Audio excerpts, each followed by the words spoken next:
जय हिंद साथियों, स्वागत है आपका self study classes with Sumit Jain YouTube channel और दोस्तों ऐप में। दोस्तों बहुत सारे स्टूडेंट को ऐप डाउनलोड नहीं करते बन रहा है या फिर कर भी लिया है तो कोर्स भी नहीं देख पा रहे हैं। तो मैं आज उनको बता दूं कि ये जो सेल्फ स्टडी क्लासेस इस प्रकार से जब आप प्ले स्टोर से करते हैं तो ये आपका वेल जो है आइकन उसमें लगा हुआ है ना। तो इस प्रकार से सेल्फ स्टडी क्लासेस आपको सर्च करना है और ऐसे आइकन में आपको ऐप मिलने वाला है। ठीक है, तो दोस्तों हम देखें कि प्ले स्टोर में आपको इस प्रकार से दिखेगा ये सेल्फ स्टडी क्लासेस। ठीक है, ये प्ले स्टोर में आपको सेल्फ स्टडी क्लासेस का ऐप दिखने वाला है। ठीक है, ये इमेज उसमें डली है, ये आइकन, ये लोगो उसमें डला है। ठीक है, अब दोस्तों इसको इंस्टॉल करना है, यहां से आप इंस्टॉल करेंगे। ठीक है, अब इंस्टॉल करेंगे तो वहां पर आपको नंबर मांगेगा, जीमेल नंबर मांगेगा, तो आपको ओटीपी आएगा, तो आप रजिस्टर करके आगे बढ़ेंगे, है ना। कल अपन ने 85 प्रश्न तक पढ़ दिया था। जय मयंक जस चंद्रिका की रचना किस कवि ने की है, यहां तक अपन ने पढ़ा था। अब इसके आगे अपन को पढ़ना है। ठीक है, आपका पहला प्रश्न है भट्ट जय मयंक जस चंद्रिका, आपको बताना है कि इसकी रचना किसने की थी। भट्ट केदार ने, गोपीचंद, ज्योतिरीश्वर ठाकुर या फिर मधुकर ने की थी। तो उत्तर आपका यहां पर बिल्कुल सही हो जाएगा। अपन ने पढ़ा था कि सर जय मयंक जस चंद्रिका की जो रचना की थी वो की थी मधुकर कवि ने। किसने की थी? मधुकर। और आपने डी बताया था, बिल्कुल सही आंसर है जो कि डी नंबर। ठीक है, और दोस्तों अगला क्वेश्चन है भर्तृहरि, है ना, जलंधरी पाव की कवि किस साहित्य से संबंधित हैं? किस साहित्य से संबंधित कवि हैं दोस्तों भर्तृहरि, है ना, जलंधरी पाव ये किस साहित्य से संबंधित हैं? सिद्ध साहित्य से, नाथ साहित्य, जैन साहित्य या फिर रासो साहित्य से। तो 86 का आंसर बताना है। और दोस्तों इनको अपन ने पढ़ा है ना।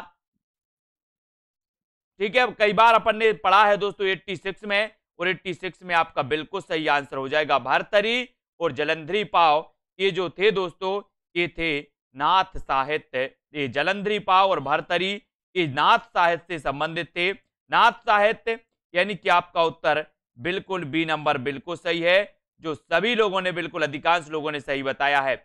एक बार वीडियो को लाइक जरूर कर लें और ऐप को डाउनलोड जरूर करना है साथियों। ऐप को डाउनलोड कर सकते हैं जहां पर आपको फायदे बहुत हैं, है ना, बहुत फायदे हैं। ऐप को डाउनलोड कर लें, सेल्फ स्टडी क्लासेस ऐप को, है ना। और जिन भी साथियों ने कोर्स को परचेस नहीं किया वो कोर्स को परचेस कर लें, ज्वाइन हो जाएं, है ना। और दोस्तों 5 तारीख से स्टार्ट हो गया है न्यू बैच, उसमें आप शामिल हो सकते हैं। ठीक है, आदिकाल के अंतर्गत किस साहित्य की प्रमाणिकता संदिग्ध मानी गई है? साहित्य की बताना है। आदिकाल में अपन ने देखा रासो साहित्य लिखा गया, है ना, जैन साहित्य लिखा गया, सिद्ध साहित्य लिखा गया। ये साहित्य अपन ने किस काल में देखे? आदिकाल में देखे, है ना। अब आदिकाल के अंतर्गत किस साहित्य की प्रमाणिकता संदिग्ध मानी गई है? तो यहां पर है प्रश्न क्रमांक 87 और बात होती है प्रमाणिकता की।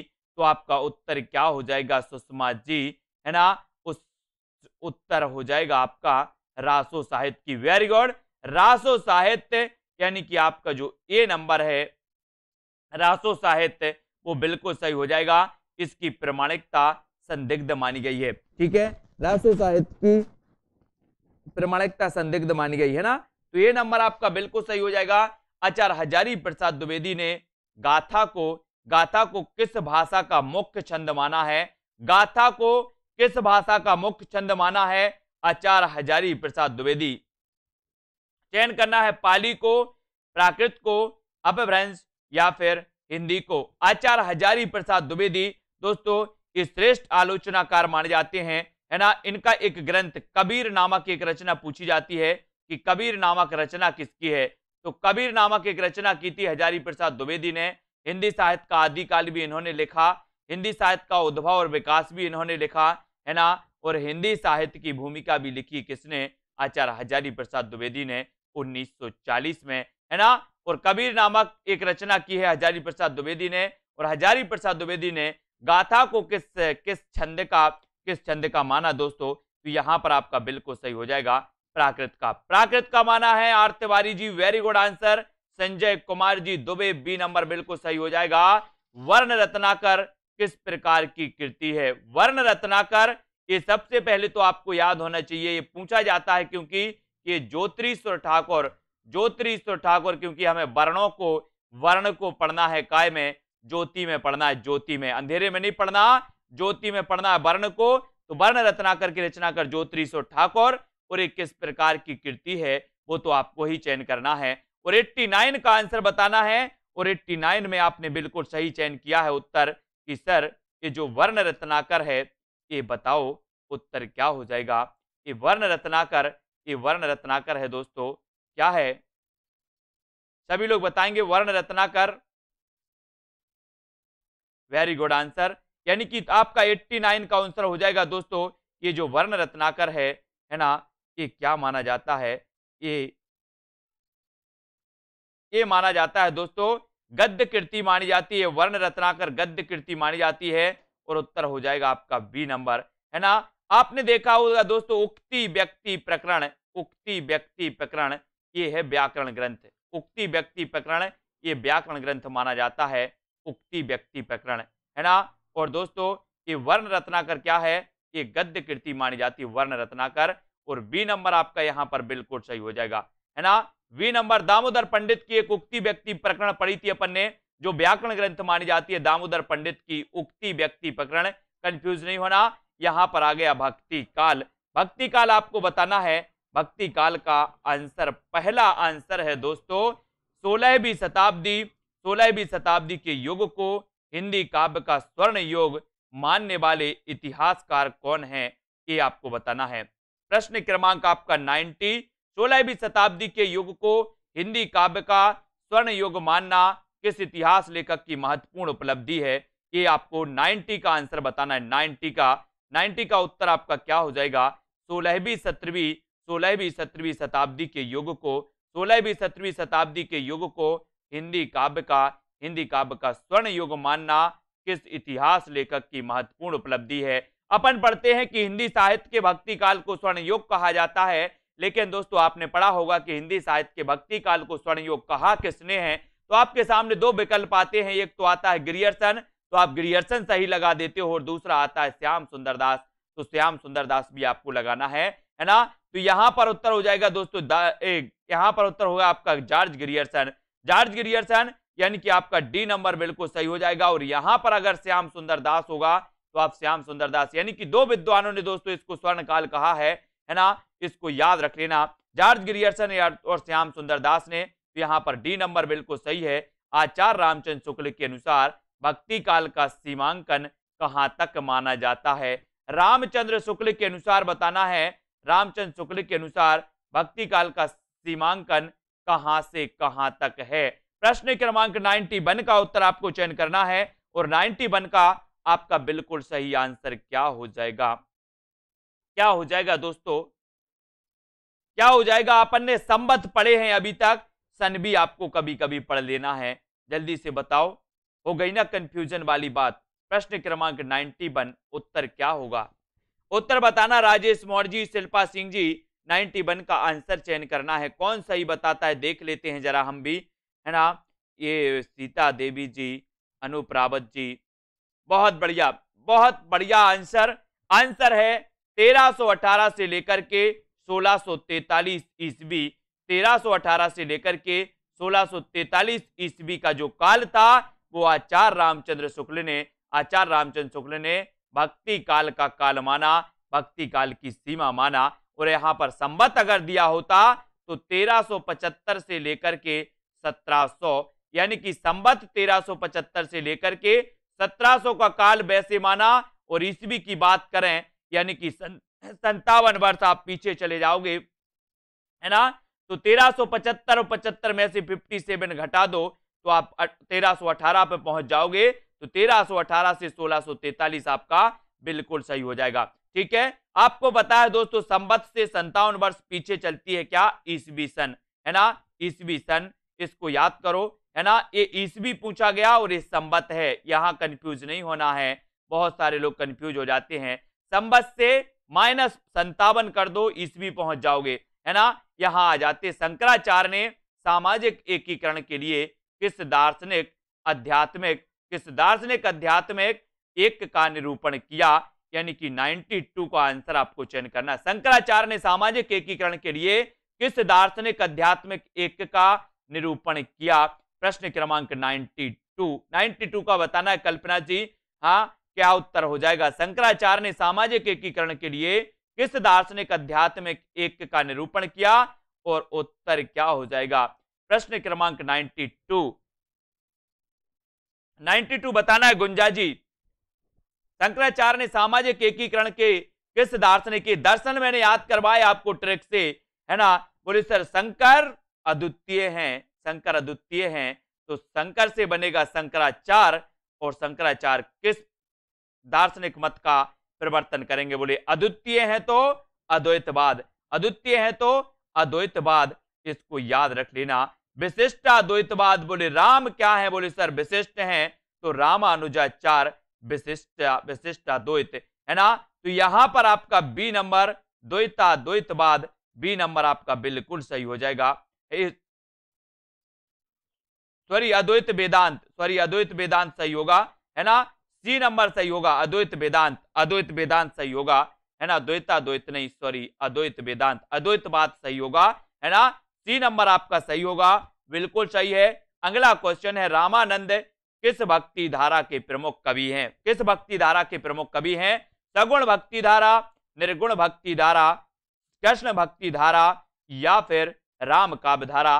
प्रश्न क्रमांक 93, रामानंद किस भक्ति धारा के प्रमुख कवि माने जाते हैं? ये आपको चयन करना है। और 93 का अंकित कुमार जी, सीमा सोनकर जी, उत्तर क्या हो जाएगा? रामानंद किस भक्ति धारा के प्रमुख कवि हैं? उत्तर 93 रामानंद किस भक्ति धारा के प्रमुख कवि हैं?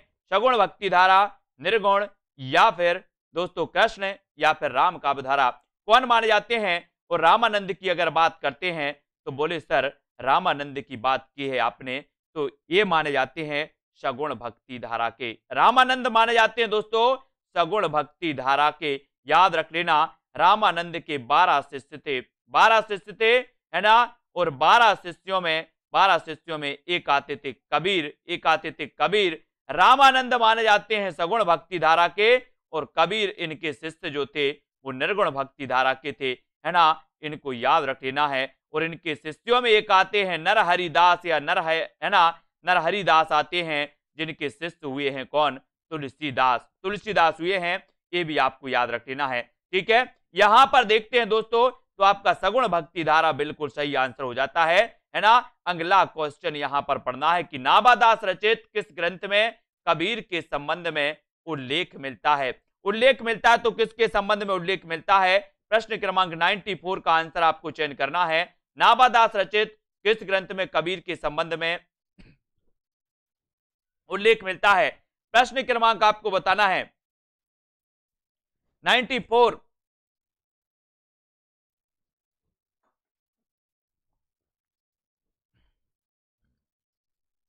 वेरी गुड प्रेम तिवारी जी, 94 का बताना है आपको। नाभादास रचित किस ग्रंथ में कबीर के संबंध में उल्लेख मिलता है?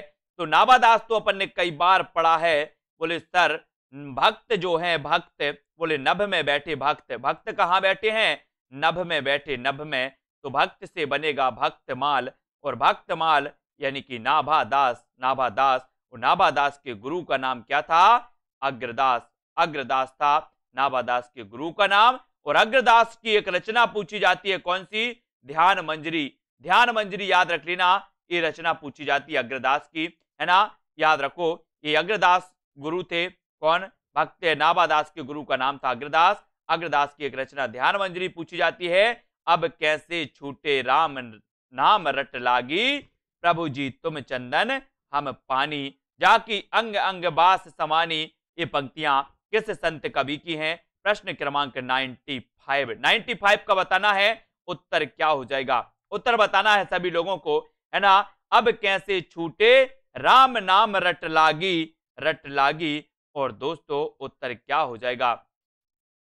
प्रश्न क्रमांक 95 कबीरदास, मलुकदास, रैदास, या फिर सुंदरदास? तो अपन ने कई बार पढ़ा है कि प्रभु जी तुम चंदन हम पानी, है ना? और जाकी अंग अंग बास समानी। और उत्तर हो जाएगा आपका रैदास यानी कि सी नंबर आपका बिल्कुल सही हो जाएगा।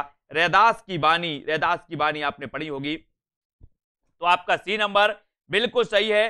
नेक्स्ट है, भक्ति काल के अंतर्गत प्रेम पीर का प्रचारक कवि किसे माना जाता है? प्रेम पीर का प्रचारक कवि किसे माना जाता है? भक्ति काल के अंतर्गत प्रेम पीर का प्रचारक कवि किसे माना जाता है? रसखान, जायसी, सूरदास या कबीरदास को माना जाता है? प्रेम पीर का प्रचारक माना जाता है तो कौन माना जाता है? प्रश्न क्रमांक 96 और 96 में आपका जो उत्तर बताना है, प्रेम की पीर जायसी, प्रेम की पीर जायसी, यानी कि उत्तर आपका क्या हो जाएगा? उत्तर क्या हो जाएगा? उत्तर क्या हो जाएगा? 93 नाबादास, 93 का उत्तर रामानंद सगुण भक्ति धारा के कवि रामानंद, रामानंद सगुण भक्ति धारा के कवि हैं, है ना, इसको याद रखेंगे, ठीक है, रामानंद, है ना। यहां पर दोस्तों रामानंद का किस काव्य धारा के कवि हैं, है ना, तो यहां पर दोस्तों अलग अलग प्रकार से दे दिया गया, सगुण भी दे दिया गया, निर्गुण, कृष्ण और राम भी दे दिया गया, है ना। तो ये जो प्रश्न है वो हालांकि अलग वाला है ना। रामानंद राम भक्ति धारा से संबंधित थे, राम भक्ति धारा सगुण भक्ति धारा से संबंधित थे, है ना। उन्होंने एक साथ पूरे दे दिए, कोई बात नहीं। रैदास समझ लो, रैदास सही है ना। भक्ति काल के अंतर्गत प्रेम का पीर प्रचारक कवि किसे माना जाता है? तो ये माना जाता है जायसी, जायसी को माना जाता है। आपको पता है कि रामानंद सगुण भक्ति धारा के राम भक्ति धारा से संबंधित थे, ये भी याद रख लेना, है ना। और यहां पर जल्दी से आपको बताना है कि भक्ति काल के अंतर्गत प्रेम का प्रचारक कवि किसे कहा जाता है? रवि जी जल्दी से उत्तर बताओ। भक्ति काल के अंतर्गत प्रेम का प्रचारक कवि किसे माना जाता है? ये उत्तर आपको बताना है।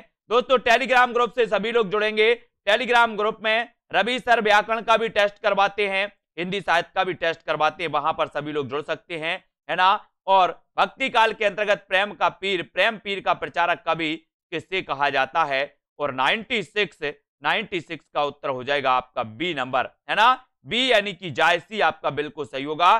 किस आचार्य की गणना, किस आचार्य की गणना वैष्णव भक्ति के प्रतिष्ठापक आचार्यों में की जाती है? किसकी की जाती? किस आचार्य की गणना वैष्णव भक्ति के प्रतिष्ठापक आचार्यों में नहीं की जाती? नहीं पूछा गया, नहीं की जाती, तो किसकी नहीं की जाती? किसकी नहीं की जाती? वैष्णव भक्ति के प्रतिष्ठापक आचार्यों में किसकी गणना नहीं की जाती? रामानंद, रामानुजाचार्य, हरिदास निरंजनी, विष्णु स्वामी या फिर वल्लभाचार्य, तो किसकी नहीं की जाती?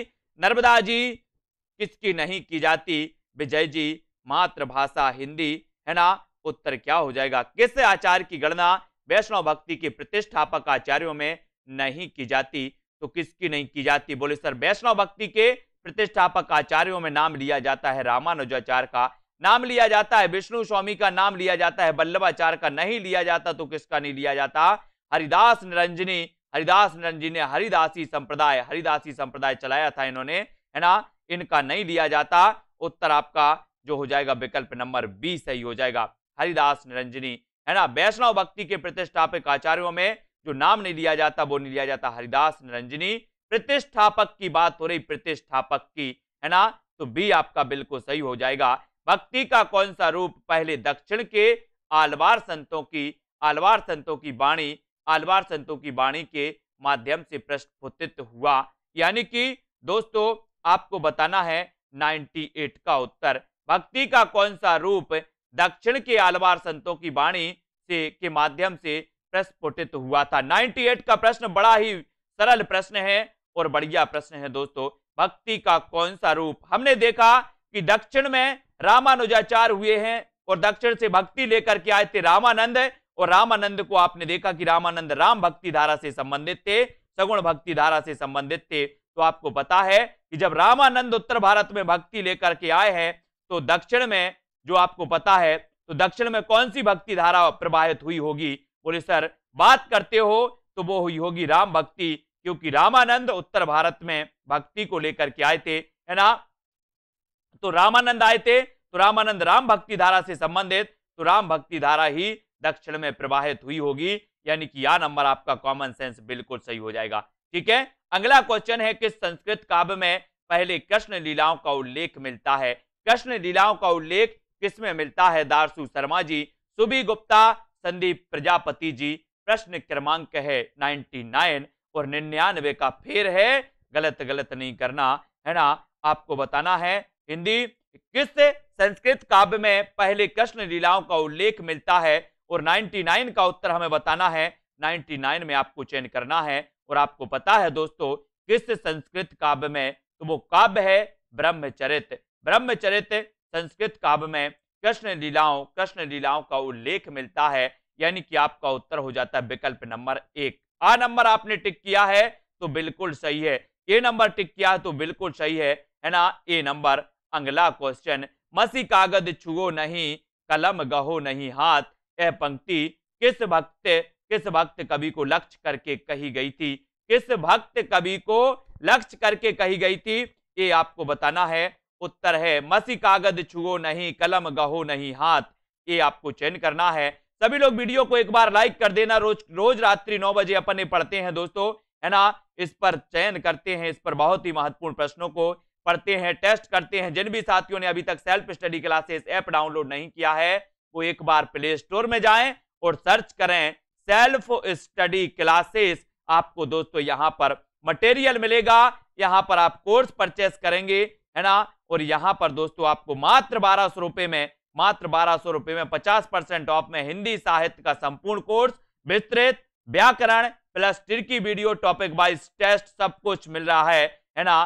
तो मसी कागज छुओ नहीं, कलम गहो नहीं हाथ, ये पंक्ति कही गई थी दोस्तों कबीर को लक्ष्य करके, है ना। तो ये बी नंबर आपका कबीर दास बिल्कुल सही हो जाएगा। बी नंबर आपका बिल्कुल सही हो जाएगा। ठीक है, इसको याद रख लेना है। और आंसर है पद्मावत का लेखक कौन है? पद्मावत का लेखक बताना है। और रोज रात्रि 9 बजे हिंदी साहित्य की लाइव क्लास दोस्तों 1 साल से कंटिन्यू आपके लिए चल रही है ना। और ये लाइव क्लास दोस्तों आपको बिल्कुल फ्री चलती है, बिल्कुल फ्री चलती है। इसमें हम प्रश्नों के बारे में पढ़ते हैं, डाउट भी बहुत सारी चीजों की क्लियर करते हैं और निरंतर अभ्यास करते रहते हैं, है ना। ये आपको बताना है पद्मावत का लेखक कौन है। तो सभी को पता है। बोले सर पद्मावत की बात करते हो तो ये सूफी काव्य धारा का महाकाव्य है और हिंदी का प्रथम प्रमाणिक महाकाव्य भी माना जाता है। ये भी याद रख लेना, हिंदी का प्रथम महाकाव्य पृथ्वीराज रासो, लेकिन हिंदी का प्रथम प्रमाणिक महाकाव्य दोस्तों पद्मावत। हिंदी का प्रथम राम काव्य पर आधारित महाकाव्य रामचरितमानस, हिंदी का द्वितीय राम काव्य पर आधारित महाकाव्य साकेत, है ना। तो इस प्रकार से याद रख लेना दोस्तों कि पद्मावत का जो लेखक है वो है जायसी। कौन है? जायसी। और ये पद्मावत सूफी काव्य धारा का श्रेष्ठ ग्रंथ माना जाता है और इसकी भाषा मानी जाती है कौन सी? अवधी भाषा में लिखा गया था पद्मावत, है ना। आचार्य रामचंद्र शुक्ल ने प्रेमाख्यान काव्य परंपरा का प्रथम कवि किसे माना है? प्रेमाख्यान परंपरा का बताना है। तो 102 का आंसर, 102 में जायसी, कुतुबन, मुल्ला दाऊद या फिर मंझन कौन माना जाता है? ये आंसर आपको चयन करना है, आचार्य रामचंद्र शुक्ल। सभी लोग एक बार लाइक जरूर कर देना, अपना अंगूठा जरूर चलाइए और वीडियो को लाइक करते रहिए। जल्दी से बताओ आचार्य रामचंद्र शुक्ल ने प्रेमाख्यान काव्य परंपरा का प्रथम कवि किसे माना है? रामचंद्र शुक्ल जी हैं साहब, किसी को नहीं छोड़ा हिंदी साहित्य में इन्होंने, है ना। ऐसा लगता है कि पूरी चिंता इन्हीं को थी। और रामचंद्र शुक्ल ने प्रेमाख्यान काव्य परंपरा का प्रथम कवि जो माना है वो माना है किसे माना है? सी क्यों बता रहे बहुत सारे लोग? सी नहीं बताना मेरे प्यारे भाइयों, बताना है क्या?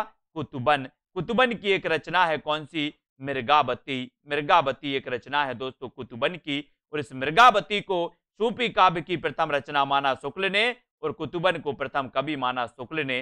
तो उत्तर भी आपका हो जाएगा बी नंबर और कुतुबन सही हो जाएगा। रीता कांति जी, कुतुबन सही होगा। मृगावती ये प्रथम रचना सूफी काव्य की रामचंद्र शुक्ल ने माना है। पूछा भी गया है अष्टछाप की स्थापना कब हुई? अष्टछाप की स्थापना यानी कि 103 का आंसर आपको चयन करना है। सभी लोग बताएंगे सुरेंद्र कुमार जी, सुषमा ठाकुर, माया राम जी और प्रदीप शर्मा जी, रिंकू परमार जी। उत्तर क्या है? अष्टछाप की स्थापना कब हुई?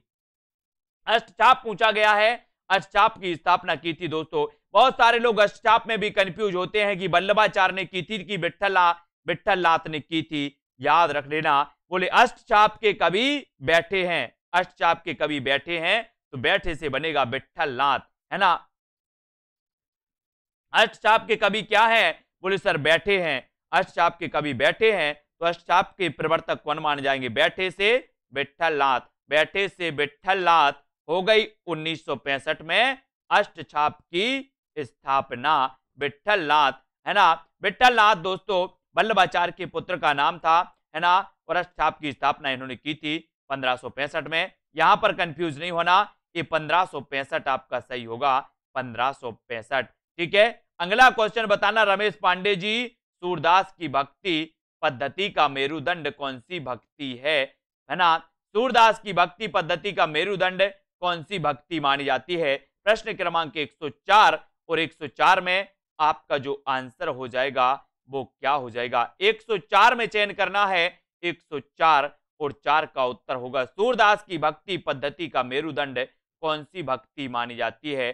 प्रश्न क्रमांक 104 आपने पढ़ा है दोस्तों, एक मैंने कई बार आपको बताया है कि पुष्टि मार्ग के प्रवर्तक माने जाते हैं कौन? पुष्टि मार्ग के प्रवर्तक माने जाते हैं कौन? वल्लभाचार्य। इसको कैसे याद रखोगे? आपसे कई बार पूछा गया पुष्टि मार्ग के प्रवर्तक कौन थे। अगर आपकी पुष्टि, आपके बात की पुष्टि ना हो, है ना, आप कहीं अपनी बात छोड़ दो और आपकी पुष्टि ना हो तो आप बल से करवा लेना, बल से करवा लेना। जैसे बच्चा क्या करता, बच्चा कोई अगर मम्मी से कहता कि ये मुझे खिलौना चाहिए और अगर खिलौना नहीं लगा देते तो उसकी पुष्टि करवाता है, वह रो करके रोता है ना, जिद करता है तो वो पुष्टि करवा लेता है। ऐसे ही आपको करवाना पुष्टि बल से तो वल्लभाचार्य, है ना। और सूरदास की भक्ति पद्धति का मेरुदंड था पुष्टि मार्गीय पद्धति। पुष्टि मार्गीय पद्धति यानी आपका उत्तर हो जाएगा डी नंबर। डी आपने चयन किया है, बिल्कुल सही चयन किया है। सभी लोग लाइक जरूर करेंगे।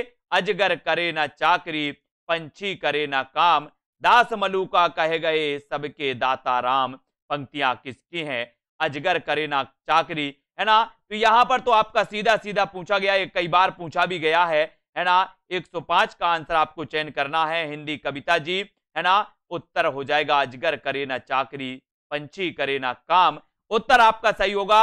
यहां पर आ गया मलूका, मलूका आ गया तो बोले सर मलूका से समझ गए मलूक दास, मलूका से समझ गए क्या?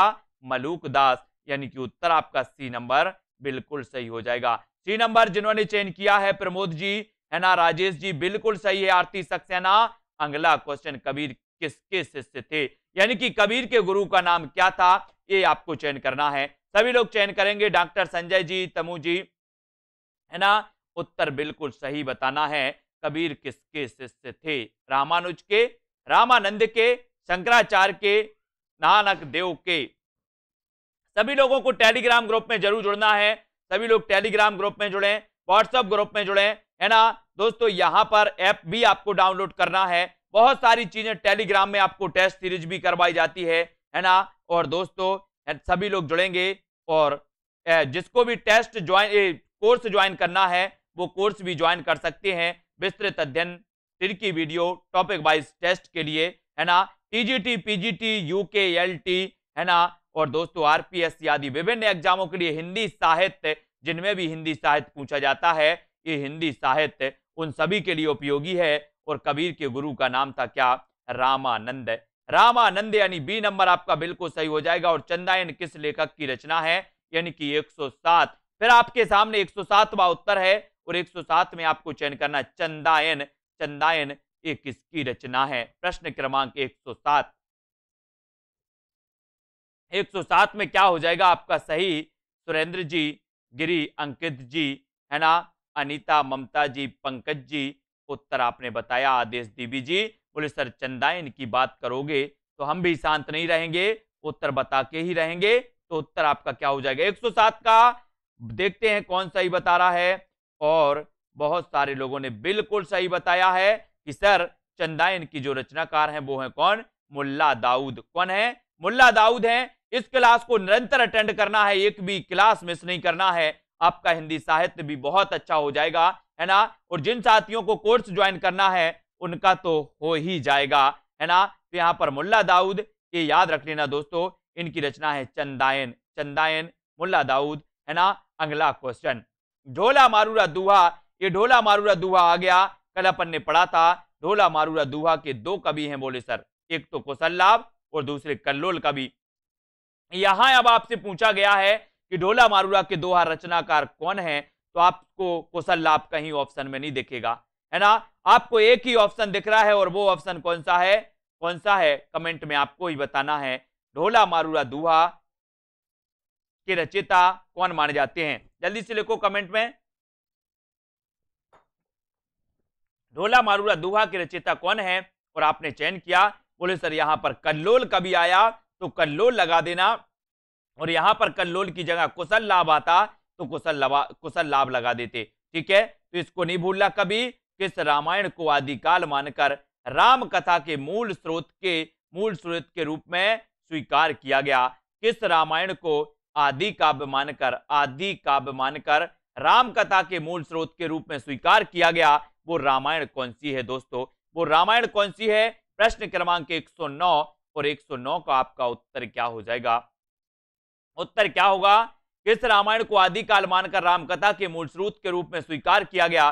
तो अपन पढ़ते ना कि मूल स्रोत, रामायण का जो मूल स्रोत माना जाता है वो माना जाता है वाल्मीकि रामायण, है ना? वाल्मीकि रामायण माना जाता, यानी कि आपका जो डी नंबर बिल्कुल सही हो जाएगा, है ना? प्रश्न क्रमांक 109 और 109 में आपने चयन किया है वाल्मीकि रामायण, है ना? वाल्मीकि रामायण लिखा जाता है, इसको वाल्मीकि को भी याद रख लेना दोस्तों। क्या लिखा जाता है? वाल्मीकि, बा आदा ला मा और की आता है ऐसे, है ना? की ए, है ना? इसलिए बाल्य नहीं करना, बाल्य नहीं पढ़ना है, वाल्मीकि पढ़ना, वाल्मीकि, है ना? बाल्य नहीं करना। जानकी हरण का रचयिता कौन है? जानकी हरण यानी कि 110 का आंसर, 110 का बहुत ही प्यारा प्रश्न है दोस्तों। अपन ने अभी तक पढ़ा था जानकी मंगल पढ़ा था, है ना दोस्तों, लेकिन अब अपन को पढ़ना जानकी हरण।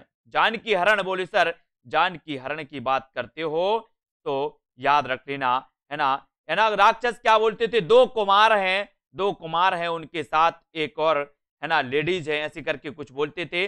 तो बोले दो कुमार के साथ कौन थी? जानकी थी। जानकी थी किसके साथ? कुमार, है ना?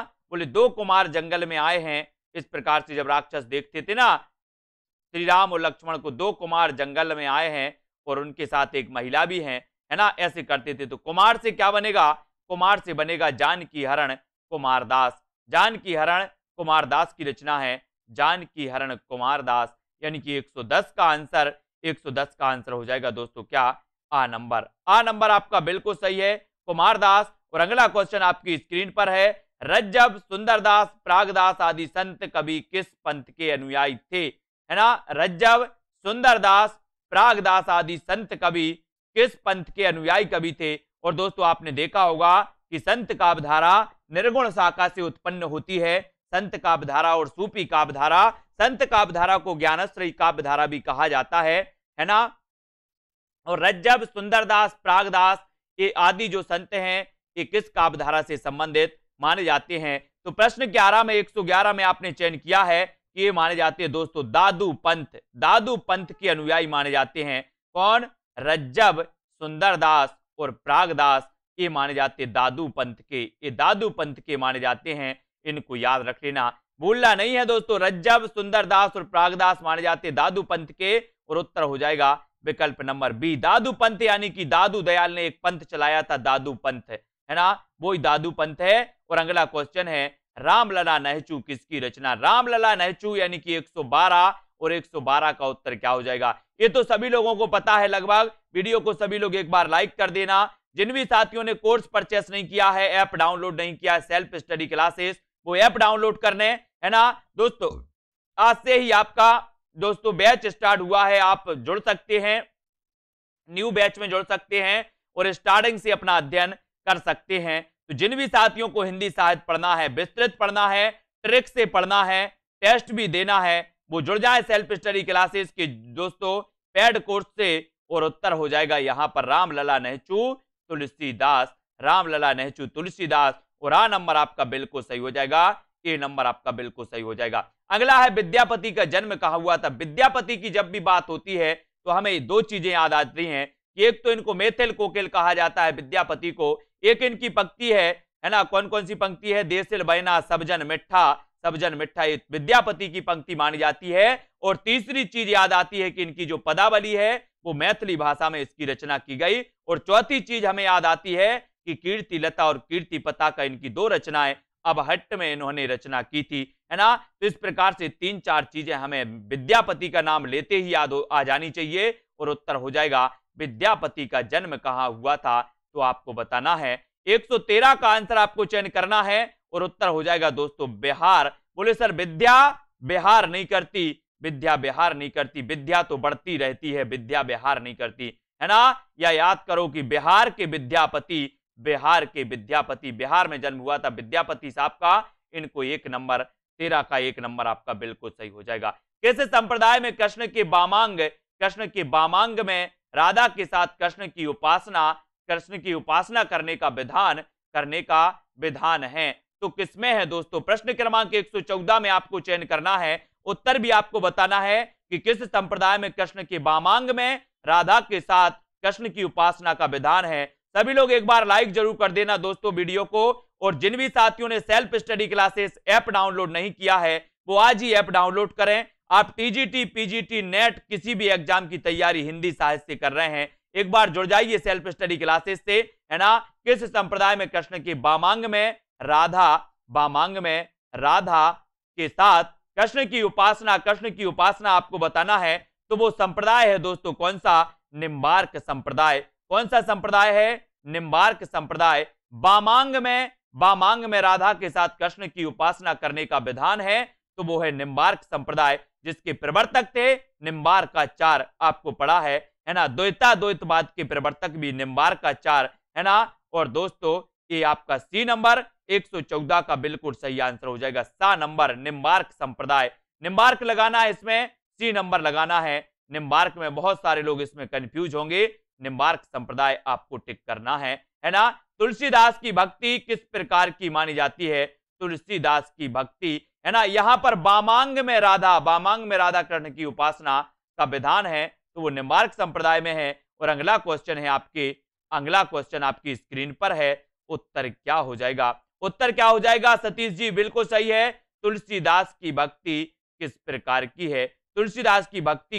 की है, बोले सर तुलसीदास की बात करते हो तो इनके बारे में एक अपन ने गाना बनाया था कि तुलसी को वैराग्य हुआ है, राम राम यह जानकी, पढ़ा था ना। बहुत बढ़िया सॉन्ग था दोस्तों, अपने लिए बहुत बढ़िया दोहा था, जिनके माध्यम से हमने तुलसीदास की रचनाओं को याद किया था, है ना, और तुलसीदास की भक्ति किस प्रकार की मानी जाती है, तो बोले सर तुलसीदास ने अपने आप को दास माना था। किसका दास माना था, राम का दास माना था। बोले चित्रकूट के घाट पर और भाई संतन की भीड़, तुलसीदास चंदन घिसे तिलक देत रघुवीर, है ना। रत्नावली ने कहा कि इतना प्रेम, इतनी भक्ति अगर आप भगवान श्री राम से करोगे तो भव सागर से तर जाओगे, छोड़ छाड़ के और निकल जाते हैं, है ना। और राम की भक्ति में पूरा जीवन लगा देते हैं तुलसीदास जी, है ना। और तुलसीदास की भक्ति किस प्रकार की थी, तो दास भाव की थी। मीराबाई की भक्ति किस प्रकार की थी, तो माधुर भाव की थी। सूरदास की भक्ति किस प्रकार की थी,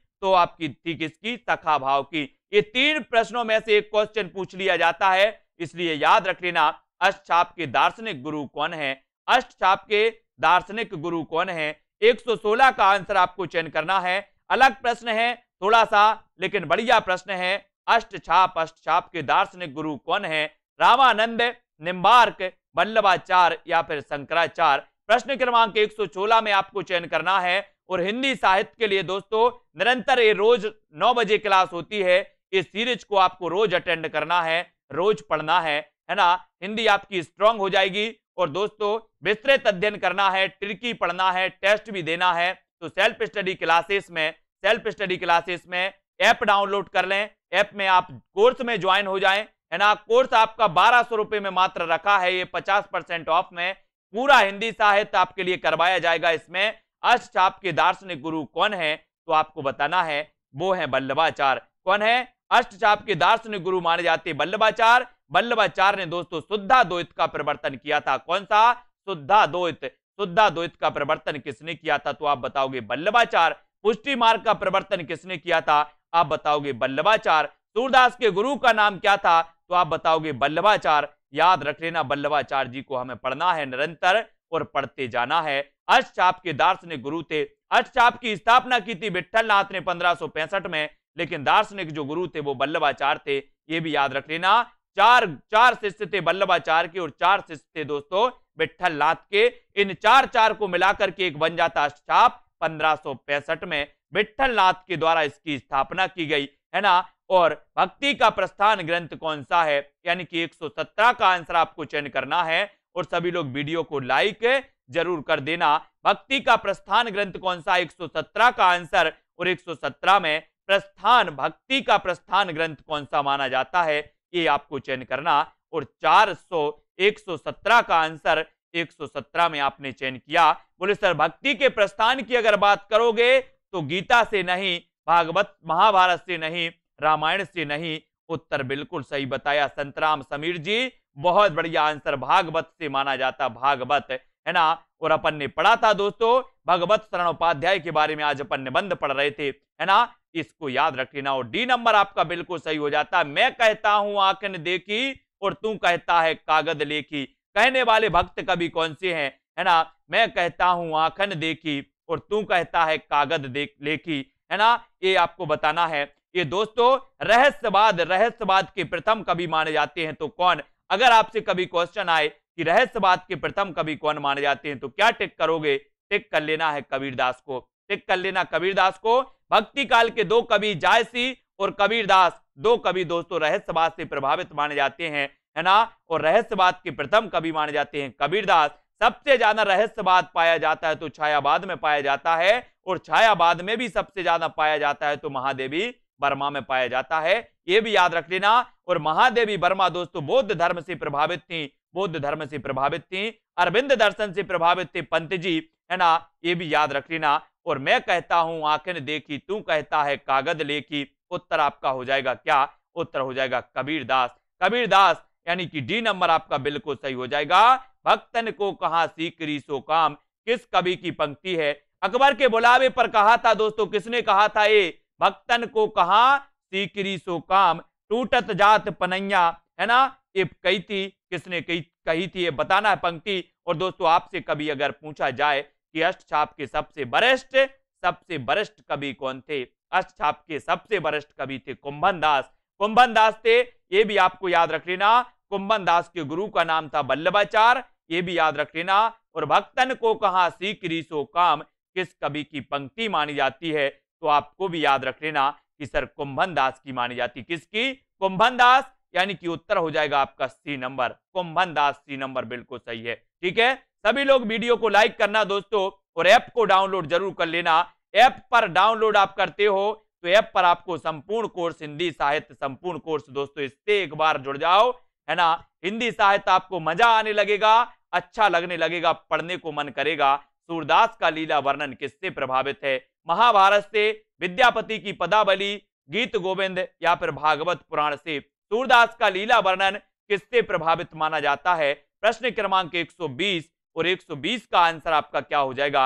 ये वही सूरदास हैं दोस्तों, ये वही सूरदास हैं जिन्हें रामचंद्र शुक्ल ने कहा था कि सूरदास दोस्तों वात्सल्य का कोना कोना क्या कराए हैं जहां काए हैं, है ना। इसको याद रखना। और सूरदास का लीला वर्णन किससे प्रभावित है, तो 120 का आंसर और 120 का हो जाएगा भागवत पुराण, भागवत पुराण, यानी कि डी नंबर आपका बिल्कुल सही हो जाएगा। सूरदास का लीला वर्णन है भागवत पुराण से। सूर सागर, सूर सारावली और दोस्तों साहित्य लहरी ये पूछे जाते हैं। ठीक है, हिंदी किस परिवार की भाषा है, कई बार पूछा गया प्रश्न है, जल्दी से बता दीजिए। यदि हिंदी की तैयारी कर रहे हैं, ये प्रश्न नहीं आता तो भी आपकी तैयारी जीरो ही है। तो आपको बता दें कि हिंदी भारोपी परिवार की भाषा है। बिल्कुल सभी कमेंट में उत्तर बता रहे हैं कुछ दोस्त। भारत में सर्वाधिक बोली जाने वाली भाषा कौन सी है, सबसे ज़्यादा कौन सी भाषा बोली जाती है, तो बिल्कुल सही आप लोगों ने समझा, हिंदी भाषा सबसे ज़्यादा बोली जाती है। इसी टाइप के प्रश्न आपके पेपर में आएंगे। हिंदी भाषा का जन्म हुआ है, जल्दी से बता दें किससे हुआ है। ये वेरी IMPS में लोग कंफ्यूज हो जाएंगे और गड़बड़ कर देते हैं। तो इन तीन ऑप्शन में से ही आप बता दें कि हिंदी भाषा का जन्म किससे हुआ है, जल्दी बता दें। हाँ, हिंदी भाषा का जन्म जो हुआ है वह है अपभ्रंश से। किससे, अपभ्रंश से। दोस्तों यदि आपने भी हमारे पिछले ना देखे हों आपने पूरे इसके पार्ट, तो आप YouTube पर टॉप 50 स्टडी हमारे चैनल पर जाकर के क्रम से प्लेलिस्ट में जाकर के आप देख सकते हैं। चैनल को भी सब्सक्राइब कर लेना, जिससे कि आपको सारी तैयारी आगे के पार्ट आपको मिलते रहें। तो आप लोग ज़रूर जुड़ें हमारे YouTube चैनल टॉप 50 स्टडी से और लाइक ज़रूर करें। निम्नलिखित में से कौन सी बोली अथवा भाषा हिंदी के अंतर्गत नहीं आती है? हिंदी के अंतर्गत कौन सी नहीं आती है? तो आपको बता दें, कन्नौजी, बांगरू, अवधी तो आती है, लेकिन तेलुगु जो है वह हिंदी के अंतर्गत नहीं आती है। तो डी उत्तर ठीक हो जाएगा। जल्दी से कमेंट करना है हमारे बताने से पहले। हिंदी की विशिष्ट बोली राजभाषा किस रूप में सबसे अधिक प्रसिद्ध हुई? जल्दी से बता दें किस रूप में सबसे ज़्यादा प्रसिद्ध हुई है। तो हिंदी की जो विशिष्ट बोली ब्रज भाषा है उसको क्या किया है, कवियों ने अपने काव्य की भाषा बनाया है। कई काव्य रचनाएं इसमें लिखी गई हैं ब्रज भाषा में, ठीक है। सूरदास इत्यादि ने लिखी ना। भारतवर्ष में हिंदी को आप किस वर्ग में रखेंगे? भारतवर्ष में आप किस वर्ग में हिंदी को रखेंगे? तो आपको बता दें राजभाषा के रूप में हिंदी को रखते हैं। किस भाषा के रूप में? राजभाषा के रूप में। याद कर लेना बिल्कुल। महत्वपूर्ण प्रश्न आ गया, ढूंढारी बोली है किसकी है? ढूंढारी जल्दी से बता दें। तो ढूंढारी जो वह है वह हो जाएगा, बिल्कुल सही उत्तर आप बता रहे हैं, पूर्वी राजस्थानी की, ठीक है। पूर्वी राजस्थानी ढूंढारी। दोस्तों थोड़ा सा आज गला ख़राब है, फिर भी मैं प्रश्न लेकर के आया हूँ आपका, क्योंकि कंप्लीट करने हमें 1000 प्रश्नों का लक्ष्य रखा है, इसलिए निरंतर हम वीडियो ला रहे हैं। बहुत सारे हमारे चैनल पर अपलोड हो चुके हैं, बहुत सारे आगे होने हैं। चलिए, ब्रजबुली नाम से जानी जाती है, कौन सी जानी जाती है ब्रजबुली नाम से? तो आपको बता दें कि जो पुरानी बंगला है उसको ब्रजबुली भी कहते थे। याद रखिएगा, पुरानी बंगला को क्या कहते हैं? ब्रजबुली। बिल्कुल यही याद करते जाएं, या कम से कम 2 बार एक वीडियो को देखेंगे तो परफेक्ट हो जाएगा। निम्नलिखित में से कौन सी भाषा देवनागरी लिपि में लिखी जाती है? अब इनमें से बताना है देवनागरी लिपि में लिखी जाती है। तो आपको बता दें कि जो मराठी भाषा है वह किस में लिखी जाती है? देवनागरी लिपि में लिखी जाती है। सिंधी है वह ब्राचड़ में लिखी जाती है, ऐसे अलग अलग हैं, ठीक है। और देवनागरी में कौन कौन सी लिखी जाती हैं? तो मेन जो है वह संस्कृत और हिंदी, इन 2 में से पूछा जाता है, तो वो भी याद रखिएगा। आगे देखें, एक मनई के दुबे बेटवे रहन, ये बोली और भाषा से संबंधित इसमें थोड़े ज़्यादा प्रश्न लिए हैं, जिससे आपका ये चैप्टर लगभग कंप्लीट हो जाए, जो जो पूछे जाते हैं। एक मनई के दुबे बेटवे रहन, ओह माह लहरवा अपने बाप से कहिए दादा, धन माँ जबन हमरा बखरा लगत होए तबन हम दे दे। यह अवतरण हिंदी की किस बोली में है? जल्दी से बता दें किस बोली है। तो यह जो है वह मनई, दवाई, ये सब आते हैं अवधी के अंतर्गत। किसके अंतर्गत आते हैं? हाँ, तो अवधी भाषा के अंतर्गत आते हैं, अवधी हो जाएगी ये। निम्नलिखित में से कौन सी भाषा संस्कृत भाषा की अपभ्रंश है? संस्कृत की अपभ्रंश किस भाषा को कहा जाता है? Very very IMP। तो आपको बता दें, संस्कृत की जो अपभ्रंश कहा जाता है वह कहा जाता है पाली को, ठीक है। संस्कृत, संस्कृत से पाली, पाली से प्राकृत, ऐसे निकली ना। अधिकतर भारतीय भाषाओं का विकास किस लिपि से हुआ है? अधिकतर जो भारतीय भाषाएं थी उनका विकास किस लिपि से हुआ है? जल्दी से बता दें। तो आपको बता दें, सबसे ज़रूरी क्वेश्चन हो जाए, जिसको हम कह देंगे वेरी वेरी IMP, उसको रट लेना है। तो आपको बता दें कि अधिकतर जो भारतीय भाषा का विकास हुआ ब्राह्मी लिपि से। कैसे याद रखेंगे कि लोग कहते हैं सबको किसने बनाया? ब्रह्मा जी ने। ऐसी भारतीय भाषा कहाँ से निकली? ब्राह्मी लिपि से। तो आप ऐसे ही याद भी रख सकते, कुछ भी अपनी ट्रिक लगा सकते। हिंदी भाषा किस लिपि में लिखी जाती है? अभी हमने बता ही दिया था कि हिंदी भाषा देवनागरी लिपि में लिखी जाती है। आगे, वर्तमान हिंदी का प्रचलित रूप है। वर्तमान जो हिंदी है उसका प्रचलित रूप क्या है? तो आपको बता दें कि अपन लोग जो शुद्ध परिनिष्ठित हिंदी का जो रूप है वर्तमान हिंदी का, वह है खड़ी बोली। हिंदी भाषा की बोलियों के वर्गीकरण के आधार पर छत्तीसगढ़ी बोली है। छत्तीसगढ़ी बोली कौन सी है? जल्दी से बता दीजिए। तो छत्तीसगढ़ी जो है वह है, हाँ बिल्कुल, कमेंट में उत्तर करते जाए, पूर्वी हिंदी। और अभी तक लाइक ना किया हो तो वीडियो को लाइक ज़रूर कर दें। इसकी हमने ट्रिक आपको बताई थी।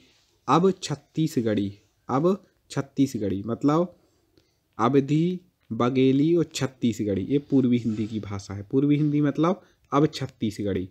तो अवधी, बघेली और छत्तीसगढ़ी, ऐसी ट्रिक से हम पढ़ाते रहते हैं कई सारे वीडियो आपको।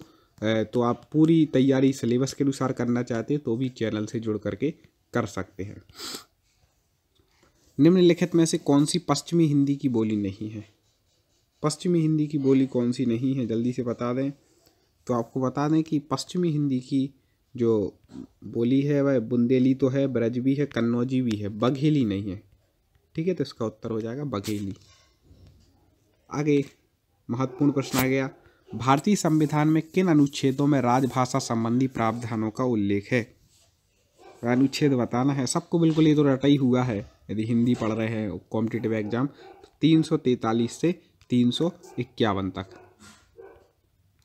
दक्षिण भारत हिंदी प्रचारणी सभा का मुख्यालय, वेरी वेरी IMP, कई बार पूछा गया प्रश्न, तो आपको ये बता दें कहाँ पर है, चेन्नई में। दोस्तों प्रश्न अच्छे लग रहे हो तो वीडियो को लाइक ज़रूर कर देना, क्योंकि हम लोग इतनी मेहनत करते हैं तो आपका भी कर्तव्य है लाइक शेयर करने का और चैनल को सब्सक्राइब करने का। हिंदी भाषा के विकास का सही क्रम कौन सा है?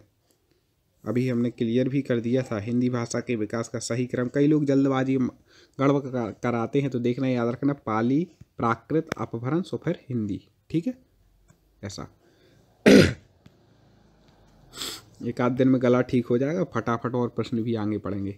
संविधान के अनुच्छेद 351 में किस विषय का वर्णन है? अनुच्छेद 351 संविधान के, जल्दी से बता दें किस विषय का वर्णन है? तो आपको बता दें इसमें दिया है हिंदी के विकास के लिए निर्देश, कि हिंदी का विकास होना चाहिए भाई। ब्रज भाषा है, कैसी है ब्रज भाषा? अभी किया था, जल्दी से बता दें, कमेंट कर दें फटाक से, कौन पहले उत्तर बताए। तो ब्रज भाषा कैसी है? पश्चिमी हिंदी है। मगही किस उपभाषा की बोली है? मगही, जल्दी से बता देना दोस्तों, मगही किस भाषा की उपबोली है? तो आपको बता दें कि जो मगही है वह बिहारी भाषा की उपबोली है, उपभाषा है। हिंदी खड़ी बोली किस अपभ्रंश से विकसित हुई है? हिंदी खड़ी बोली बताना है किस अपभ्रंश से विकसित हुई है। ये भी कई बार पूछा गया। तो हिंदी जो खड़ी बोली है वह सौर सैनी अपभ्रंश, किससे? सौर सैनी अपभ्रंश। ठीक है, खड़ी बोली में क्या सौर गाथाएं लिखी गई, ऐसा समझ लेना। तो सौर सैनी अपभ्रंश से निकली है। ठीक है, खड़ी बोली। भाषा के आधार पर भारतीय राज्यों की पुनर्संरचना की गई थी, किस सन में की गई थी? इस सन याद कर लेना हमेशा के लिए, 1956 में। और जहाँ तक मुझे याद है पहला भाषा के आधार पर राज्य बना था आंध्र प्रदेश। ठीक है, भाषाई आधार पर सर्वप्रथम किस राज्य का गठन हुआ था? लो, हमने उत्तर यहाँ पे बताया नहीं कि उत्तर यहाँ पर आ गया है। अब तो मैंने पहले ही इसको आउट कर दिया था, मुझे लगा कि होगा नहीं, तो क्योंकि ये PDF हमने अलग से बनाई है 1000 प्रश्नों की, और पूरे प्रश्नों पर हमें आपसे चर्चा भी करना है। वो महत्वपूर्ण प्रश्न है, इसमें लगभग सारे विषय आपके हिंदी व्याकरण के कंप्लीट हो जाएंगे। सब कुछ एक ही वीडियो में आपको यहाँ पर मिल जाएगा। तो भाषाई आधार पर सर्वप्रथम जिस राज्य का गठन हुआ वो क्या है? आंध्र प्रदेश। तो दोस्तों हमें उम्मीद है आपको प्रश्न पसंद आ रहे होंगे वीडियो। तो मैं आज उनको बता दूं कि ये जो सेल्फ स्टडी क्लासेस इस प्रकार से जब आप प्ले स्टोर से करते हैं तो ये आपका जो है आइकन उसमें लगा हुआ है ना।